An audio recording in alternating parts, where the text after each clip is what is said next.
देश में corona virus के बढ़ते मामले भले ही चिंता बढ़ा रहे हैं, लेकिन इस बीच कुछ राहत की खबरें भी सामने आ रही हैं। सबसे पहले नजर डालते हैं स्वास्थ्य मंत्रालय की ओर से जारी किए गए ताजा आंकड़ों पर, जिसके मुताबिक पिछले 24 घंटे में 72,049 नए केस सामने आए हैं। इसी के साथ कुल मामले बढ़कर 67,57,132 हो गए हैं। वहीं बीते 24 घंटे में 986 लोगों ने जान गंवाई है। इसी के साथ अब तक इस वायरस के आगे दम तोड़ चुके लोगों की कुल संख्या बढ़कर 1,04,555 तक पहुंच गई है। वहीं देश में कुल एक्टिव केस 9,07,883 हैं, जबकि अब तक 57,44,694 लोग कोविड-19 को मात देकर ठीक हो चुके हैं। वहीं देखा जाए तो भारत में कोरोना वायरस के संक्रमण के मामलों में कमी आती दिख रही है। सरकार और आम लोगों के बीच अब राहत की स्थिति देखने को मिल रही है। बीते कुछ दिनों में देश में रोज आने वाले कोरोना केसेस की संख्या में कमी आई है।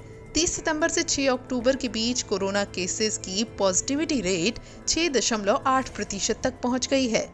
रिपोर्ट्स के मुताबिक 2 से 8 सितंबर के बीच देश में कोरोना का पॉजिटिविटी रेट 8.3% था।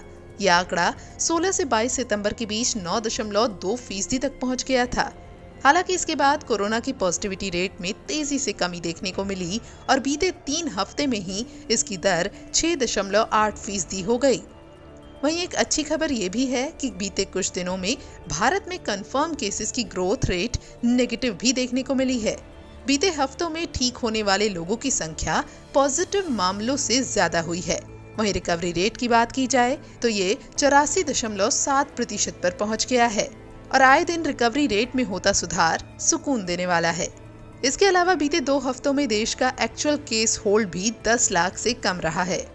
तो ऐसे में भले ही देश में मामले बहुत ज्यादा हैं, लेकिन ये कुछ बातें राहत पहुंचाने वाली हैं। और तो और देश में कोरोना वायरस की वैक्सीन पर भी तेजी से काम चल रहा है और स्वास्थ्य मंत्री हर्षवर्धन ने तो उम्मीद भी जताई है कि मार्च 2021 तक कोविड-19 की वैक्सीन देश में उपलब्ध हो जाएगी।